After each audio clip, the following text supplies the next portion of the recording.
오늘 본문에서 제가 중요하게 생각한 한 단어가 있습니다.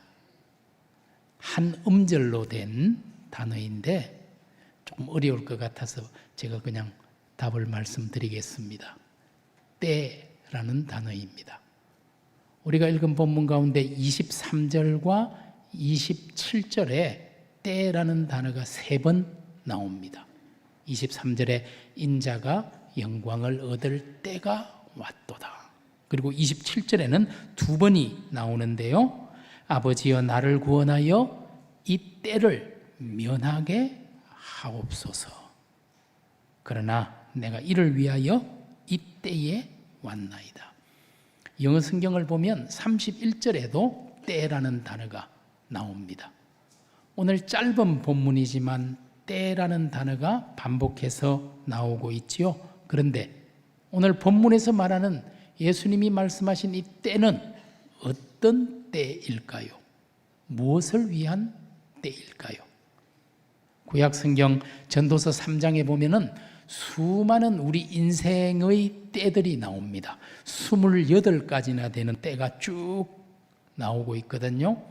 그 말씀 가운데 예수님이 말씀하신 오늘 이 때는 어떤 때일까요? 한번 여러분이 보시면 좋겠습니다. 범사에 기한이 있고 천하만사가 다 때가 있나니 날 때가 있고 죽을 때가 있으며 심을 때가 있고 심은 것을 뽑을 때가 있으며 죽일 때가 있고 치료할 때가 있으며 헐 때가 있고 세울 때가 있으며 울 때가 있고 웃을 때가 있으며 슬퍼할 때가 있고 춤출 때가 있으며 돌을 던져버릴 때가 있고 돌을 거둘 때가 있으며 안을 때가 있고 안는 이를 멀리할 때가 있으며 찾을 때가 있고 잃을 때가 있으며 지킬 때가 있고 버릴 때가 있으며 찢을 때가 있고 꿰맬 때가 있으며 잠잠할 때가 있고 말할 때가 있으며 사랑할 때가 있고 미워할 때가 있으며 전쟁할 때가 있고 평화할 때가 있느니라. 우리 인생이 겪는 거의 모든 때를 전도서 3장에서 망라하고 있지 않나 생각합니다. 오늘 본문에서 주님이 말씀하신 때는 어떤 때일까요? 죽을 때가 있고 죽을 때를 말하고 있는 것이죠. 이 때를 면하게 하여 주옵소서. 할 수만 있으면 이 죽음의 잔, 십자가의 잔이 지나가게 하옵소서라는 주님의 기도가 나오는 것이죠. 사실 오늘 우리가 읽은 본문 바로 앞에 보면 종려주일날 우리 예수님이 나귀 새끼를 타고 예루살렘에 입성하는 이야기가 기록이 되어 있습니다. 그리고 오늘의 본문이 기록됩니다. 그리고 오늘 본문 뒤에 나오는 요한복음 13장을 보시면 우리 예수님이 제자들과 최후의 만찬을 하시면서 제자들의 발을 씻어 주신 세족식 이야기가 기록됩니다. 그리고 이 식사가 끝나면 이제 곧 겟세마네 동산에서 로마 군병들에 의해 체포되어 십자가를 져야 할 겁니다. 여러분, 그렇다면 오늘 요한은 종려주일, 주일부터 월, 화, 수, 목요일 저녁 최후의 만찬까지 이 긴 나흘의 시간 동안 수많은 사건과 예수님의 가르침이 있었지만 다른 것들은 일절 기록하지 않고 오늘 우리가 읽은 본문에 이 하나의 미래에 관한 이야기만 우리에게 전해주고 있습니다. 마태, 마가, 누가복음은 예수님의 마지막 이 한 주간 고난주간에 관한 이야기를 굉장히 많이 전해주고 있지만 요한은 유독 오늘 이 하늘의 미래에 관한 이야기만 우리에게 남겨줍니다. 왜 그럴까요? 아마도 요한은 예수님의 마지막 고난주간의 가르침과 사건 가운데 이 이야기만큼 중요한 것은 없겠다 생각했는지도 모르겠습니다. 그래서 다른 복음서에는 기록되어 있지 않은 요한만 기록한 오늘의 말씀이 저희들에게 전해지고 있는 것입니다. 사실 사도 요한은 요한복음을 기록하면서 요한복음 전체에서 때라는 단어를 정말 많이 사용합니다. 그런데요, 오늘 본문 앞에는 항상 내 때가 아직 이르지 않았다고 말합니다. 나의 때가 아직 아니다라고 말합니다. 여러분이 잘 아시는 요한복음 2장에 가나에서 혼인잔치가 열렸을 때 어머니 마리아와 예수님과 제자들도 같이 참석했잖아요. 그런데 정말 유대 사회에서는 중요한 잔치에서의 포도주가 떨어져서 아마 마리아가 어떤 중요한 관계가 있었는지 이 문제로 고민하다가 아들 예수에게 포도주가 떨어졌다 말합니다. 그런데 그때 예수님의 대답이 너무나 퉁명스럽지요. 그게 저와 무슨 상관입니까? 내 때가 아직 이르지 아니하였나이다 라고 말합니다. 그리고 또 초막절에 요한복음을 읽어보시면 초막절 명절에 주위의 사람들이 야, 예수님 이 명절에 예루살렘의 초막절, 유월절 또 오순절에는 다 올라가잖아요. 이 명절에 예루살렘에 올라가서 저희들에게 보여주신 기적 같은 걸 조금만 보여주십시오. 그러면 아마 사람들이 진정한 메시아가 왔다고 난리가 날 겁니다. 그런데 그때에도 예수님께서 뭐라고 말씀하십니까? 요한복음 7장 6절, 7장 8절에서 두 번이나 내 때는 아직 이르지 아니하였다. 그리고 내 때가 아직 차지 못하였으니 나는 이 명절에 올라가지 않겠다. 내 때가 아직 아니라고 말합니다. 그리고 그 뒤에 말씀도 읽어보면 나중에 예수님께서 예루살렘에 올라가셨을 때 바리새인과 관원들이 세상을 자꾸 시끄럽게 하는 예수를 어떻게 잡지 하고 잡으려고 했지만 예수님을 잡지 못했어요. 왜 잡지 못했다고 기록하고 있냐 하니까 요한복음 7장 30절과 8장 20절에서 두 번이나 동일하게 주님의 때가 아직 이르지 못했기 때문이다 라고 사도 요한은 우리에게 말해주고 있습니다. 예수님의 때가 아니라는 겁니다. 그러나 오늘 우리가 읽은 요한복음 12장 말씀부터 드디어 주님의 때가 되었다고 강조합니다. 오늘 우리가 읽은 12장 23절, 27절 인자가 영광을 얻을 때가 왔다. 그리고 이 때를 주신 하나님께 기도하고 있는 모습. 그리고 여러분 바로 이어서 나오는 13장 1절에서도 예수님이 이렇게 말씀하시지요. 예수께서 자기가 세상을 떠나 아버지께로 돌아가실 때가 이른 줄 아시고 이제 십자가를 지고 하늘 아버지께로 돌아가야 할 때가 이른 줄 아시고 세상에 있는 자기 사람들을 사랑하시되 끝까지 사랑하셨다. 여러분 주님이 제자들을 위해 기도하신 요한복음 17장 1절에 보시면은 이렇게 첫 기도가 나옵니다. 아버지여 때가 이르렀사오니 아들을 영화롭게 하사 아들로 아버지를 영화롭게 하게 하옵소서 기도합니다. 이전에는 자신의 때가 아니었지만 이제 자신의 때가 죽을 때가 되었다고 선언한 것입니다.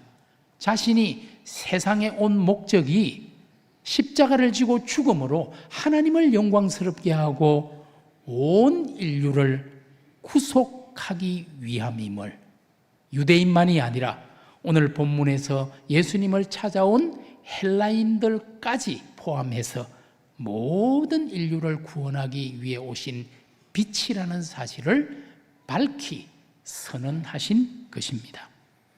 여러분 우리가 읽은 요한복음 12장 20절 말씀을 보면 유월절 명절을 지키기 위해 예루살렘을 방문한 헬라인들 이야기가 나옵니다.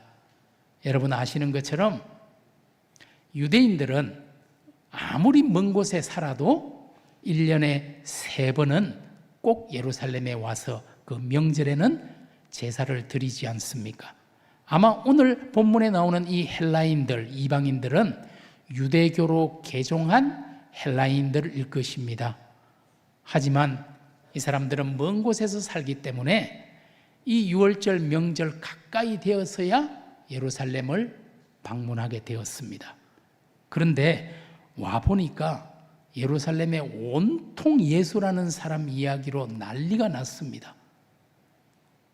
그도 그럴 것이, 우리가 읽은 요한복음 12장 바로 앞에 요한복음 11장에 보면 예수님이 일으키신 기적 중에 가장 큰 기적이라고 할 수 있을까요? 죽은 지 나흘이나 된 나사로를 살리는 기적이 일어납니다. 그때 많은 사람들이 그것을 목격했습니다. 그리고 12장에 드디어 종려주일 예루살렘에 들어오십니다. 그러니 그 소문이 일파만파 퍼져서 예루살렘에 있는 유대인들이라는 사람들은 다 나와서 도대체 예수라는 사람이 어떻게 생긴 사람이길래 죽은 사람을 다 살렸다고 하나, 호산나 호산나 하며 예수님을 맞이했겠죠. 하지만 멀리 사는 이 헬라인들은 그것을 경험하지 못했잖아요. 조금 오니까 끝났잖아요. 그래서 안면이 있는 빌립을 통해서 우리가 예수님을, 선생님을 좀 뵐 수 있을까요? 부탁하는 이야기입니다. 그랬더니 빌립이 안드레와 상의를 하고 예수님께 말씀을 드렸다라고 기록되어 있죠. 선생님, 멀리서 온 헬라인들이 선생님을 좀 뵙고자 청하는데 어떻게 할까요? 그랬더니 예수님께서 느닷없이 갑자기 23절에 인자가 영광을 얻을 때가 왔도다, 인자가 죽을 때가 왔도다 라고 말한 것입니다. 마침내 당신이 이제 죽을 때가, 그리하여 하나님께 영광을 돌릴 때가 왔다라고 선언한 것입니다. 사실 인간이라면 누구라도 죽는 것을 좋아하고 기뻐할 것은 아니죠. 두려움이 누구에게나 있을 수 있잖아요. 그런데 오늘 이 말씀은 주님은 굉장히 좋아하는 것 같은 분위기입니다. 영광을 얻을 때가 왔도다라고 말하고 있습니다. 어떻게 우리와 동일한 육체를 가지고 인간의 성정을 가진 예수님이 이럴 수 있습니까? 사실 그 뒤에 27절을 보시면 우리 예수님이 기도하시는 기도 내용이 나오잖아요. 지금 내 마음이 괴로우니 무슨 말을 하리요? 아버지여, 나를 구원하여 이때를 면하게 하여 주옵소서. 이것이 인간적인 기도입니다. 솔직한 기도입니다. 지금 제 마음이 괴롭고 뭘 해야 될지 모르겠습니다. 아버지, 나를 구원하여 이 죽음의 때를 면하게 해 주십시오. 이것이 정말 인간적인 기도이지요. 그런데 바로 이어서 나오는 기도를 보십시오. 그러나 내가 이를 위하여 이때에 왔나이다. 아버지여, 아버지의 이름을 영광스럽게 하옵소서. 이 얼마나 위대한 기도입니까? 그러나라는 이 역접 접속사, 반전의 기도. 사실 예수님도 죽는 것이 달갑지만은 않을 것입니다. 할 수만 있으면 피하고 싶습니다. 마음이 괴롭습니다. 그러나 제가 십자가를 지고 죽는 것이 하나님의 뜻을 이루는 길이고 모든 사람을 구원하는 일이라면 나로 당당하게 기꺼운 마음으로 이 길을 걷게 하시고 나의 십자가를 통하여 아버지 영광 받아 주옵소서라는 주님의 자기 부인의 기도인 것입니다. 어쩌면 주님은 십자가에서 죽기 위해 이 땅에 오신 분입니다. 마침내 그 시간이 다가왔으니 한편으로 감격스럽기도 했을 것입니다. 그랬기 때문에 오늘 23절에서 인자가 영광을 얻을 때가 왔도다라고 선언하신 것입니다. 어떻습니까? 저와 여러분에게도 그러나의 반전이 필요하지 않을까요? 세상의 시류를 따라서 넓은 길, 편한 길로 가고 싶은 욕심이 분명히 우리 마음속에는 있습니다. 그러나 하나님을 위해서라면, 주님의 뜻이라면 저희들도 십자가를 지고 좁은 길을 걸을 수 있는 용기와 믿음을 주옵소서. 우리에게도 이 반전의 그러나가 필요하지 않을까요? 물질, 명예, 정욕, 그런 욕심들이 우리 가운데 분명히 있습니다. 그러나 하나님을 위해서라면 우리가 그런 세상적인 것들보다 경건을 더욱 붙들고 힘쓰는 하나님의 사람들이 되게 하여 주옵소서. 저와 여러분에게도 이 그러나의 반전이 있기를 원합니다. 오늘 주님께서는 자신이 죽음으로 수많은 사람이 살아나는 새 생명을 얻게 되는 놀라운 진리를 가르쳐 주셨습니다. 12장 24절의 말씀을 함께 읽어보기 원합니다. 내가 진실로 진실로 너희에게 이르노니 한 알의 밀이 땅에 떨어져 죽지 아니하면 한 알 그대로 있고 죽으면 많은 열매를 맺느니라. 여러분, 성경을 읽다 보면은 우리 예수님께서 강조용법을 쓸 때가 있어요. 정말 중요한 걸 말할 때는 진실로 진실로 두 번을 반복합니다. 오늘 우리가 읽은 24절에 보니까 진실로 진실로 너희에게 이르노니, 여러분 성경을 읽다가 이 진실로 진실로가 예수님 말씀에서 두 번 나오면 그 뒤에 거를 줄을 긋고 잘 봐야 합니다. 요한복음에만 25번 진실로 진실로가 나와요. 그 중에 하나가 오늘 우리가 읽은 12장 24절의 말씀. 한 알의 밀이 땅에 떨어져 죽지 아니하면 한 알 그대로 있지만 죽었을 때는 많은 열매를 맺게 되는 이 놀라운 진리를 우리에게 말씀해 주신 것입니다. 우리 주님은 참으로 땅에 떨어져 죽은 하나의 밀알이었습니다. 로마의 권력과 유대의 종교 지도자들은 예수라는 사람이 나타나서 괜히 세상을 시끄럽게 하네, 예수만 죽이면 온 세상이 조용해질 거야 라고 생각했는지도 모르겠습니다. 그러나 여러분, 우후죽순이라는 말처럼 비 온 뒤에 여기저기에서 죽순이 땅을 뚫고 올라오는 것처럼 예수 한 사람을 죽였는데 수많은 작은 예수쟁이들이 이 땅에 살아 올라올 줄 그들이 감히 상상이나 했겠습니까? 죽음으로써 사는 것이 기독교 복음의 본질입니다. 죽어야 사는 비밀이 십자가와 부활의 사건입니다. 이 세상의 본질은 너 죽고 나 살자는 것이지요. 그러나 오늘 주님께서는 나 죽고 너 살자라고 말합니다. 그래야 나도 살고 너도 살게 된다라고 말하는 것이죠. 여러분, 우리가 읽은 요한복음 12장 바로 앞에 11장 마지막 부분에 가면은 11장 50절에 당시 유대의 대제사장이던 가야바라는 사람이 이런 말을 합니다. 한 사람이 백성을 위하여 죽어서 온 민족이 망하지 않게 되는 것이 너희에게 유익한 줄을 생각하지 아니하는도다. 무슨 의미입니까? 오늘 예수라는 사람을 가만히 놔두면 자꾸만 유대 사회가 술렁거릴 것이고, 그러면 로마가 반역의 조짐으로 보고 이 민족이 다 망할 수도 있다. 그러니 그 한 사람을 죽여서 온 민족이 사는 것이 훨씬 유익한 것을 왜 생각하지 못하느냐? 예수를 죽여야만 우리 민족이 살 수 있다라고 말하고 있는 것입니다.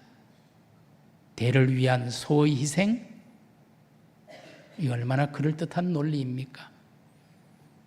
나라와 민족, 이 얼마나 가슴 벅찬 대의 명분입니까?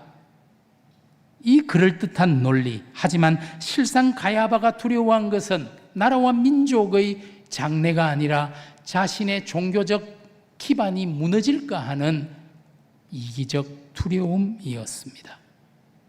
그로 인해 오늘 가야바는 죽어야 할 한 사람으로 예수를 지목합니다.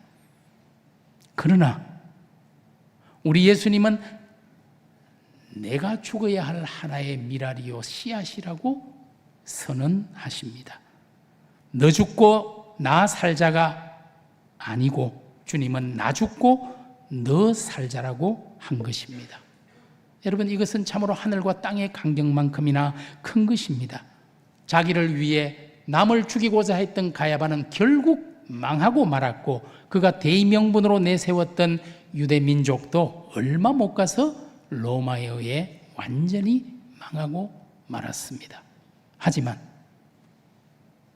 자신을 죽여 우리 모두를 살리고자 했던 예수님은 어떻습니까?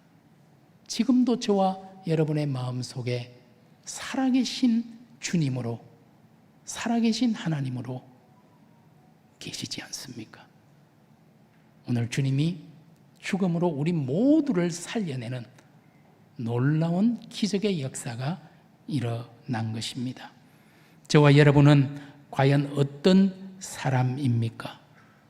혹시 가야바처럼 다른 사람이 죽기를 원하는 사람들은 아닙니까? 아내가 당연히 죽어야 한다고 명령하는 남편은 아닙니까? 아니면 남편이 먼저 죽기를 요구하는 아내는 아닙니까? 자식이 내 말대로 따라야 하고 당연히 내 뜻을 따라야 한다고 강요했던 부모는 아닙니까? 혹은 이제 부모는 아무것도 모르니 뒤처진 세대이니 그저 가만히 죽은 것처럼 있으면 좋겠다고 기대하는 자식은 아닙니까? 당연히 양들이 찍소리 말고 가만히 있어야지 그렇게 생각하는 목사는 아닌지요? 아니면 목회자는 당연히 양을 위해 죽어야지 라고 생각하는 성도는 아닙니까? 이제는 가야바처럼 남이 죽기를 기대하는 사람들이 아니라 주님처럼 내가 썩어져 모두를 살리는 생명의 미랄로 살아갈 수 있는 우리 신일교회 성도 한 분 한 분이 되기를 우리 주님의 이름으로 축복합니다. 여러분, 한 사람이 중요합니다. 한 사람. 제가 가장 마음 아픈 성경 구절 중에 하나가 예레미야 5장 1절의 말씀입니다. 너희는 예루살렘 거리로 빨리 다니며 그 넓은 거리에서 찾아보고 알라. 너희가 만일 정의를 행하며 진리를 구하는 자를 한 사람이라도 찾으면 내가 이 성읍을 용서하리라. 이게 얼마나 안타까운 말씀입니까? 하나님의 뜻을 전하는 눈물의 선지자 예레미야가 예루살렘 도시에서 이렇게 하나님의 뜻을 전합니다. 이 도시 가운데, 성읍 가운데 만일 정의를 행하며 진리를 구하는 자를 한 사람이라도 찾으면 내가 이 성읍을 용서하겠다.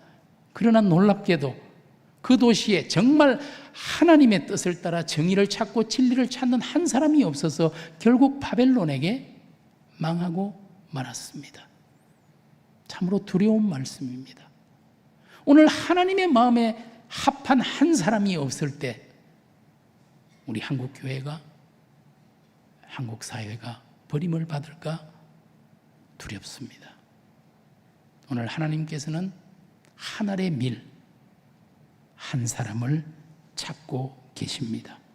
바로 이곳에 있는 저와 여러분이 하나님의 찾으시는 정의를 행하고 진리를 구하는 한 사람이 될 수 있기를 간절히 소원합니다. 여러분, 함석헌 선생의 시 가운데 그 사람을 가졌는가라는 시가 있잖아요. 그 내용이 이렇습니다.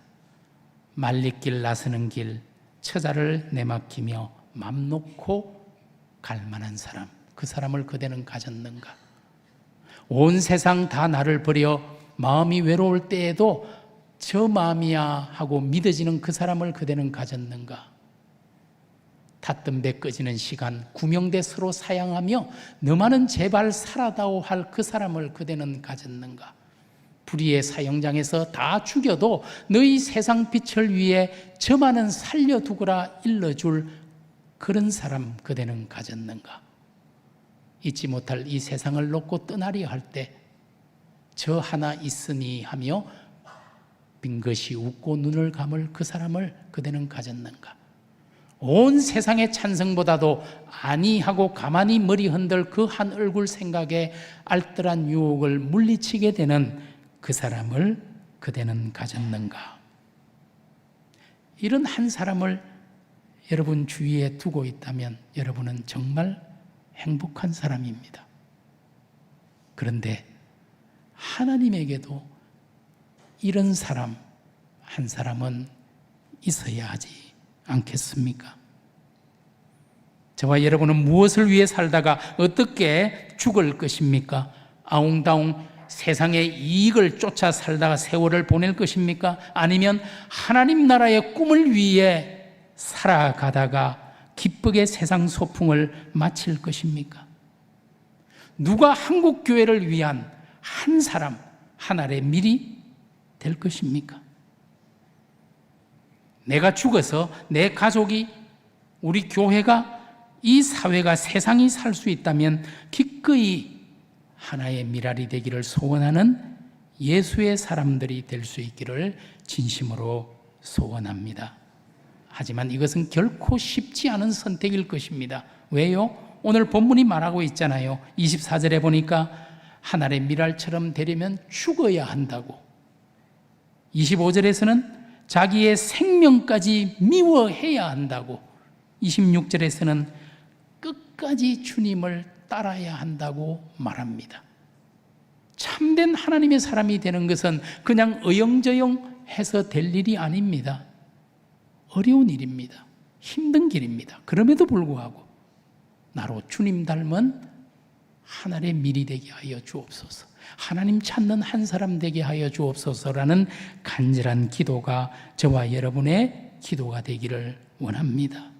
예수님이 이처럼 자기의 모든 것을 내려놓고 하나님의 뜻에 온전히 순종했을 때 우리가 읽었던 12장 28절의 말씀, 이에 하늘에서 소리가 나서 이르되 내가 이미 영광스럽게 하였고 또다시 영광스럽게 하리라. 하늘의 음성이 들렸다고 기록합니다. 여러분, 하늘의 음성이 들렸다는 것은 하나님의 임재를 뜻하고 주님의 그 기도를 하나님이 들어주셨고 너의 죽음으로 수많은 생명이 구원받고 살아나게 될 것임을 확정해 주신 것입니다. 어떤 사람이 인생을 모래시계에 비유하는 글을 읽었습니다. 모래가 처음에는 전부 위에 있습니다. 그러나 시간이 지나면서 계속 아래로 떨어집니다. 하나님이 우리에게 허락해 주신 모래의 분량이 있을 겁니다. 그것은 얼마만큼인지 누구도 알 수 없지요. 오늘 여러분들의 모래는 얼마나 아래로 내려갔습니까? 이미 흘러내려간 시간은 돌이킬 수 없습니다. 하지만 아직 저와 여러분이 호흡하고 있고 살아있으니 위에 있는 모래가 있는 것이죠. 요한복음 12장 38절에서 주님이 이런 말씀을 하십니다. 너희에게 아직 빛이 있을 동안에 빛을 믿으라. 그리하면 빛의 아들, 딸이 되리라. 오늘 저와 여러분에게 아직 남아있는 세월이 있다면 그 세월을 가지고 하나님의 뜻대로 살아내려고 발부둥 치시기 바랍니다. 이것이 진정한 기독교의 종말론적 신앙입니다. 우리에게 아직 호흡이 있는 동안, 우리에게 아직 생명이 있는 동안 어두운 세상을 밝히는 하나의 등불로 새로운 생명을 창조하는 하나의 미랄로 치열하게 하루를 살아가는 우리 신일교회 성도님들 한 분 한 분 되기를 간절히 원합니다. 제가 장신대 총장으로 직무를 시작하면서 이 밀이라는 단어, 그리스 원어로 시토스라는 단어입니다. 그래서 제가 시토스 장학 프로젝트라는 것을 새롭게 시작했습니다. 우리 신학대학원에서 공부하는 250여 명의 학생들, 그리고 1, 2, 3학년을 다 합치면 한 700명의 학생들이 있습니다. 이 700명의 학생들을 정말 잘 교육해서 미래 한국교회, 한국 사회를 이끌고 갈 수 있는 기둥 같은 하나님의 사람으로 만들기를 원해서 개인과 교회에 요청을 해서 연결해주는 장학 프로젝트였습니다. 많은 분들이 함께 해주시고 많은 교회가 함께 해주셔서 이번 신학대학원 신입생 모든 학생에게 100만 원의 장학금을 다 지급해 줄 수가 있었습니다. 특별히 우리 신일교회 우리 안병일 원로장로님이 제일 앞에 앉아 계신데 학교를 찾아오셔서 큰 금액의 후원을 해주셔서 우리 학교의 교육을 위해서 사용할 수 있었습니다. 오늘 여러분들의 그 작은 기도와 헌신이 우리 한국교회를 바꿀 인재를 양성하는 밀과 같다고 생각합니다.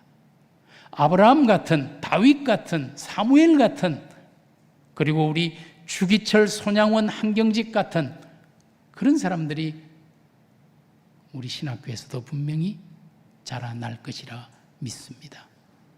오늘 이런 미라를 키우는 마음, 그 마음으로 저와 여러분이 함께 동력하는 것이 얼마나 귀한지 모르겠습니다. 우리 오늘 본문 12장 24절의 말씀을 함께 읽고 마무리하려고 합니다. 같이 한번 고백하는 마음으로 읽어보겠습니다.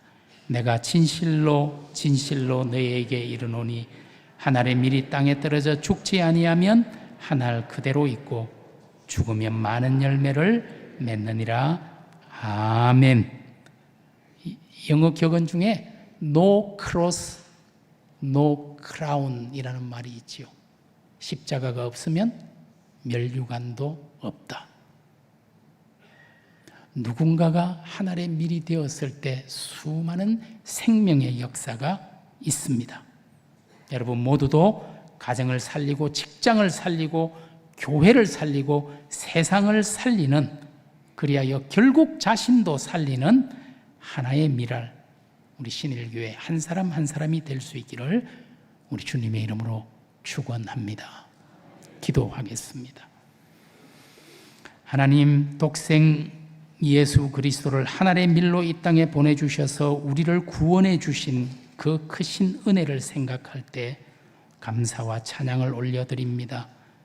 육신의 정욕과 안목의 정욕과 이생의 자랑에 사로잡혀서 세상이 왜 이 모양이냐며 다른 사람을 손가락질했고, 교회가 왜 이 지경이냐며 다른 사람을 욕했고, 내 옆에 있는 소중한 가족과 동료들에게 책임을 전가했던 저희의 죄를 용서하여 주옵소서. 이제 우리를 하나의 밀로 들이오니 하나님이 찾는 바로 그 한 사람 되기를 원하오니 우리 가정과 교회와 나라를 구원하여 주옵소서. 예수님의 이름으로 기도드립니다. 아멘.